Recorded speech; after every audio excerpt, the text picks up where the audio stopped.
नमस्कार दोस्तों। मैं हूं रोशन और आप देख रहे हैं जीके अफेयर्स यूट्यूब चैनल। दोस्तों, इस चैनल पे आपको प्रीवियस ईयर पेपर का डिस्कशन तो किया ही जाता है, साथ ही साथ हम ईपीएफओ में कुछ इंपॉर्टेंट टॉपिक को क्वेश्चन के माध्यम से हम कवर करेंगे। तो इसी जो है कड़ी में हम इंडियन फ्रीडम स्ट्रगल यानी कि भारतीय स्वतंत्रता संग्राम को 500 प्लस इंपॉर्टेंट क्वेश्चन के माध्यम से करेंगे। तो ये चौथा लेक्चर है। इससे पहले के लेक्चर आप देखना चाहते हैं तो चैनल पे आपको पड़ी है लेक्चर, आप सभी देखिए और अपना नोट्स भी साथ में बनाते चलिए। और पीडीएफ चाहिए तो आप हमारे टेलीग्राम चैनल से जुड़ सकते हैं, जिसका लिंक आपको नीचे डिस्क्रिप्शन में है। और आपके पास भी कोई क्वेश्चन पेपर होता है तो gkfs25@gmail.com पे जरूर भेज सकते हैं। तो देखिए, 51 नंबर आपके सामने क्वेश्चन है कि निम्नलिखित में से किस आंदोलन ने गोवा में पुर्तगाली राज को समाप्त करने में महत्वपूर्ण भूमिका निभाई थी। जैसा कि आपको पता होगा कि भारत जो है 15 अगस्त 1947 यानी कि 1947 में आज़ाद हो गया था, लेकिन गोवा पर जो है पुर्तगालियों का अधिकार था 1961 तक। 19 दिसंबर ध्यान रखिएगा, 19 दिसंबर 1961 को जो है गोवा को पुर्तगालियों से जो है आज़ाद कराया गया ऑपरेशन विजय के द्वारा। ऑपरेशन विजय चलाया गया था, जिसमें जो है गोवा मुक्ति आंदोलन इसका करेक्ट आंसर होगा। तो गोवा मुक्ति आंदोलन जो है चलाया गया था और ऑपरेशन विजय भी इसका नाम था, इसको जरूर ध्यान रखिएगा।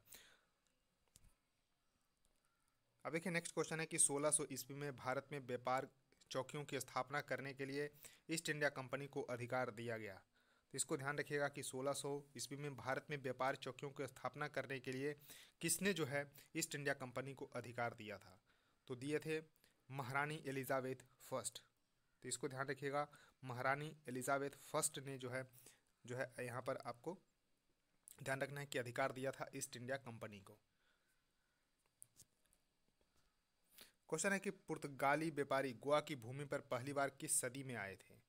तो देखिए, यहाँ पर आपको थोड़ा सा ध्यान रखना है कि 17 मई 1498 को वास्को दी गामा जो है भारत के पश्चिमी तट पर कालीकट बंदरगाह पर पहुंचा एवं भारत एवं यूरोप के बीच नए समुद्री मार्ग की खोज की। तो इसको ध्यान रखना है। तो कुल मिलाकर यहाँ पर आपको ध्यान रखना है कि फिर 1502 ईस्वी में वास्को डी गामा दूसरी बार भारत आया। देखिए, पहली बार आया था 1498 में, फिर जो है 1502 ईस्वी में जो है दूसरी बार आया और 1503 ईस्वी में पुर्तगालियों ने कोचीन में पहली व्यापारिक फैक्ट्री स्थापित की। तो 1503 में 1500 ध्यान रखिएगा 3 में पुर्तगालियों ने कोचीन में पहली जो है व्यापारिक फैक्ट्री जो है स्थापित की। व्यापारिक संबंधों की स्थापना हो जाने के बाद भारत के कालीकट, कन्नूर और कोचीन प्रमुख पुर्तगाली केंद्रों के रूप में उभर गया और 1510 ईस्वी में पुर्तगाली गवर्नर अल्बुकर्क ने बीजापुर के आदिल शाही सुल्तान से गोवा जीत लिया। तो ध्यान रखना है। अब देखिए, यहाँ पर थोड़ा सा जो है क्रम याद रखिएगा। 1510 की इम्पोर्टेंट घटना है, जिसमें जो है पुर्तगाली गवर्नर था अल्बुकर्क। ध्यान रखिएगा, अल्बुकर्क था पुर्तगाली गवर्नर अल्बुकर्क था, जिसने बीजापुर के आदिल शाही सुल्तान से गोवा को जीत लिया। तो यहाँ ध्यान रखना है कि गोवा को कब जीता था पुर्तगाल, तो 1510 में। और आज़ाद कब किया, तो 19 दिसंबर 1961 को। तो 1510 से समझ सकते हैं 1961 तक जो है राज्य किया पुर्तगाल ने। तो इसको ध्यान रखना है। तो 16वीं सदी इसका करेक्ट आंसर होगा, सी इसका करेक्ट आंसर होगा। 16वीं सदी में जो है पुर्तगाली जो है आया था। अब देखिए, क्वेश्चन है कि यूरोपीय व्यापारी 1498 ईस्वी में पुर्तगाली अन्वेषक वास्को डी गामा के आगमन के साथ पहले भारतीय तटों पर किस शहर के नज़दीक पहुंच गया था। तो देखिए, ध्यान रखना है कि केरल के कालीकट तट पे पहुंचा था और कप्पक डाबू जो है यहाँ पर आपको स्थान है, वहाँ पर पहुंचा था। तो ध्यान रखना है, पुर्तगाली अन्वेषक जो वास्को डी गामा था 17 मई 1498 ईस्वी को पहुंचा था केरल के कालीकट बंदरगाह पर। और यहाँ पर कप्पक डाबू स्थान है, ये भी कई बार एग्जाम में आ चुके हैं। तो कप्पक डाबू स्थान केरल के कालीकट तट पे ही स्थित है, तो उसको ध्यान रखिएगा। अब देखिए, क्वेश्चन है कि पुर्तगालियों द्वारा वर्ष 1662 ईस्वी में इंग्लैंड के राजा चार्ल्स सेकंड को पुर्तगाल के राजा की बहन की शादी करने पर दहेज के रूप में किस भारतीय शहर को उपहार स्वरूप दिया गया था। ध्यान रखिएगा, पुर्तगालियों द्वारा वर्ष 1662 में इंग्लैंड के राजा चार्ल्स सेकंड को पुर्तगाल के राजा की बहन से शादी करने पर, यानी कि देखिए जो इंग्लैंड के राजा था चार्ल्स सेकंड, तो तो चार्ल्स सेकंड की शादी हुई थी किससे, तो पुर्तगाल के राजा की बहन से हुई थी।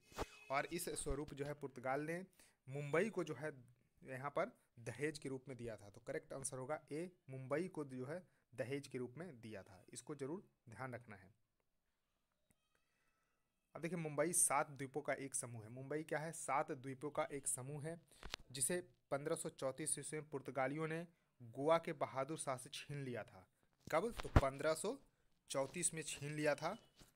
किससे, तो गुजरात के बहादुर शाह से। देखिए पुर्तगाली 1510 में जो है बीजापुर के जो है आदिलशाही शासक से जो है छीना था, यानी कि जीत लिया था। और उसके बाद यहाँ पर आपको ध्यान रखना है कि पुर्तगालियों ने फिर गुजरात के बहादुर शाह से जो है मुंबई को जो है 1534 ईस्वी में जो है छीन लिया था। पुर्तगालियों ने वर्ष 1661 ईस्वी में इंग्लैंड के राजा चार्ल्स सेकंड तथा पुर्तगाली राजकुमारी कैथरीन डी बाग्रांजा, तो कैथरीन डी बाग्रांजा जो है पुर्तगाल के राजा की बहन का नाम था, इनसे शादी हुआ और फिर मुंबई को 1662 ईस्वी में दहेज के रूप में दे दिया था। अब देखिए क्वेश्चन है कि भारत में अंग्रेजों द्वारा निर्मित पहला जो है किला कौन था। तो देखिए पहला फोर्ट, पहला किला जो है कौन था, तो फोर्ट सेंट जॉर्ज था। तो इसको ध्यान रखिएगा, करेक्ट आंसर ए होगा कि भारत में अंग्रेजों द्वारा निर्मित पहला किला जो है फोर्ट सेंट जॉर्ज था। इसकी स्थापना 1640 ईस्वी में हुई थी। ब्रिटिश ईस्ट इंडिया कंपनी के कर्मचारी फ्रांसिस डे ने मद्रास में करवाई थी। इस किले को व्हाइट टाउन के नाम से जाना जाता है। तो कहाँ पर, मद्रास में करवाई थी, मद्रास में करवाई थी। कब, तो 1640 ईस्वी में। इसको व्हाइट टाउन के नाम से जाना जाता है। उसका देखिए क्वेश्चन है कि केप ऑफ गुड होप जो है कहाँ स्थित है। कई बार एग्जाम में आ चुका है, ज्योग्राफी के क्वेश्चन में भी आते हैं और मॉडर्न हिस्ट्री के क्वेश्चन में भी आते हैं कि केप ऑफ गुड होप कहाँ है। तो देखिए इस तरह से अगर जो है अफ्रीका महाद्वीप है, तो यहाँ पर जो है आपको साउथ अफ्रीका में देखने को मिलता है केप ऑफ गुड होप। अब देखिए करेक्ट आंसर तो बी होगा। अब देखिए ये न्यूज़ में क्यों रहता है और ये जो है इंपॉर्टेंट क्यों है, तो केप ऑफ गुड होप को उत्तर मासा अंतरिप भी कहा जाता है। क्या कहा जाता है, तो उत्तर मासा अंतरिप भी कहा जाता है। इसको ध्यान रखना है। और यह दक्षिण अफ्रीका के पश्चिमी तट पर स्थित है। तो पश्चिमी तट पर यहाँ पर स्थित है नीचे की तरफ।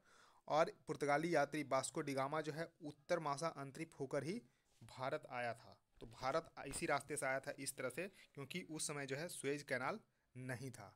तो इस तरह से आपको ध्यान रखना है कि ये साउथ अफ्रीका में स्थित है। क्वेश्चन है कि ईस्ट इंडिया कंपनी को 31 दिसंबर 1600, इसका करेक्ट आंसर होगा 31 दिसंबर 1600 को एलिजाबेथ प्रथम द्वारा अंग्रेजी रॉयल चार्टर दिया गया था। तो देखिए ईस्ट इंडिया कंपनी को किसने दिया था, तो एलिजाबेथ प्रथम ने 31 दिसंबर 1600 को कि जाओ भारत पे जो है व्यापार करो भारत से। तो इस तरह से आपको ध्यान रखना है। तो करेक्ट आंसर होगा बी, और जो है कंपनी स्थापित करने का भी इसी चार्टर में जो है आदेश दिया गया था। अब देखिए क्वेश्चन है कि महारानी एलिजाबेथ फर्स्ट द्वारा हस्ताक्षरित एक चार्टर के माध्यम से ईस्ट इंडिया कंपनी का गठन जो है कब हुआ था, तो 1600 ईस्वी में हुआ था। तो करेक्ट आंसर यहाँ पर सी होगा, 1600 ईस्वी इसका सही उत्तर होगा। तो इसको ध्यान रखिएगा, इंपॉर्टेंट है। उसके बाद देखिए नेक्स्ट क्वेश्चन आपके सामने है कि अंग्रेजों ने भारत में क्षेत्रों को प्रांतों के रूप में विभाजित किया, और जिसमें प्रमुख प्रांत थे बंगाल, बम्बई और मद्रास। तो इसको जो है प्रेसिडेंसी बोला जाता था। इसको ध्यान रखिएगा, प्रेसिडेंसी बोला जाता था। देखिए भारत के वर्तमान प्रांत जिन्हें पूर्व काल में ब्रिटिश भारत की प्रेसिडेंसी तथा प्रेसिडेंसी कस्बे के रूप में जाना जाता था, ब्रिटिश शासन के दौरान अंग्रेजों के प्रशासनिक प्रभाग थे। तो इस तरह से इसको ध्यान रखना है। तो 3 मुख्य प्रेसिडेंसी थे, बंगाल, मद्रास और बम्बई। अब देखिए क्वेश्चन है कि अरब व्यापारियों ने लाल सागर और भूमध्य सागर, तो देखिए रेड सी और जो है मेडिटेरेनियन सी यानी कि भूमध्य सागर को कौन जोड़ता है, तो स्वेज नहर जोड़ता है, के माध्यम से भारतीय वस्तुओं को कहाँ, तो यूरोप में भेजते थे। तो यूरोपियन जो है देशों में भेजा जाता था अरब व्यापारियों के द्वारा लाल सागर और भूमध्य सागर के माध्यम से, यानी कि स्वेज नहर से। तो करेक्ट आंसर बी होगा, यूरोपियन शहर में। अब देखिए शिवाजी ने 1660 के दशक में हमलों की श्रृंखला का नेतृत्व करने के लिए कौन सा जो है युद्ध रणनीति बनाया था, तो गुरिल्ला। तो गुरिल्ला यानी कि छुप छुप कर जो है यहाँ पर लड़ाई करते थे। तो देखिए शिवाजी का जन्म पूना के निकट शिवनेरी के दुर्ग में हुआ था। ध्यान रखना है, क्वेश्चन आते हैं कि शिवनेरी के दुर्ग में जो है इनका जन्म हुआ था पूना के निकट, और इनके पिता का नाम था शाहजी भोंसले। शाहजी भोंसले की जो प्रथम पत्नी थी जीजाबाई। यानी कि इनके पिता का नाम शाहजी भोसले और माता का नाम जीजाबाई कब हुआ था? 1627 में। तो 1627 में शिवाजी का जन्म शिवनेरी के दुर्ग में, जो कि पूना के निकट है, शाहजी भोसले और जीजाबाई से हुए थे। और इनके प्रारंभिक जीवन पर उनकी माता जीजाबाई से इनका जो है ज़्यादा प्रभाव था और इन्होंने मालवा प्रदेश को अपनी जीवन की प्रारंभिक कार्यस्थली बनाया था। तो इस तरह से और इन्होंने 1660 ईस्वी के जो है दशक में इन्होंने जो है एक युद्ध की नई जो है शैली को जन्म दिया, जिसे गोरिल्ला जो है रणनीति कहा जाता है, जिसे छापमार नीति भी कहा जाता है, यानी कि छुप छुप कर जो है वार करते थे, गोरिल्ला रणनीति। तो इस तरह से इसको ध्यान रखना है। तो शिवाजी ने ही इनकी जो है विकसित की थी गोरिल्ला वारफेयर। अब देखिए शिवाजी का जन्म इनमें से किस किले में हुआ था? जैसा कि मैंने बताया कि पूना के निकट शिवनेरी जो है किला में इनका जन्म हुआ था। कब? तो 1627 में। माता का नाम जीजाबाई और पिता का नाम शाहजी भोसले। अब देखिए क्वेश्चन है कि किसने जो है नागरिक सरकार के सर्वोच्च प्रमुख के रूप में अष्टप्रधान नामक 8 मंत्रियों की एक परिषद नियुक्त की थी? तो देखिए कई बार एग्जाम में आ चुके हैं कि अष्टप्रधान, यहाँ पर आपको ध्यान रखना है कि अष्टप्रधान जो है किनके दरबार में रहते थे? तो शिवाजी के दरबार में रहते थे। जैसे नवरत्न रहते थे किसी के, तो अकबर के दरबार में, लेकिन अष्टप्रधान रहते थे किसके दरबार में? तो शिवाजी के दरबार में। तो 8 मंत्रियों की एक परिषद थी, इसको भी ध्यान रखना है। तो शिवाजी इसका सही उत्तर होगा। अब देखिए क्वेश्चन है कि पानीपत की तीसरी लड़ाई कब लड़ी गई थी? तो देखिए पानीपत की प्रथम लड़ाई हुई थी 1526 में। तो इस तरह से आपको ध्यान रखना है। और 1761 में जाकर क्या आप बता सकते हैं कि यहाँ पर आपको मैं डेट नहीं बताऊंगा। पानीपत की दूसरी लड़ाई, देखिए पहली लड़ाई मैंने बताई 1526 में, ध्यान रखना है, इब्राहिम लोदी और बाबर के बीच में। और तीसरी लड़ाई लड़ी गई 1761 ईस्वी में। दूसरी लड़ाई आपको बताना है कि पानीपत की दूसरी लड़ाई कब हुई थी और किसके बीच में हुई थी, आपको कमेंट सेक्शन में बताना है। तो इस तरह से आपको भी थोड़ा सा पढ़ना है।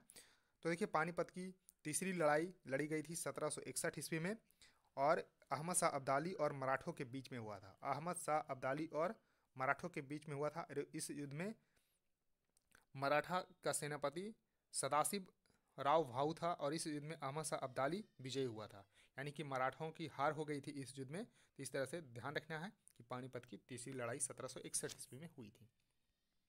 अब देखिए नेक्स्ट क्वेश्चन है कि पानीपत के तीसरे युद्ध में अहमद शाह अब्दाली से किसने युद्ध किया था? तो देखिए अहमद शाह अब्दाली जो है विजयी रहा था और इसमें मराठों ने युद्ध लड़ा था और मराठों की यहाँ पर हार हो गई थी और मराठों का नेतृत्व जो है कर रहे थे सेनापति सदाशिव राव भाऊ जो है नेतृत्व कर रहे थे। इस तरह से आपको ध्यान रखना है। तो करेक्ट आंसर होगा सी, मराठों।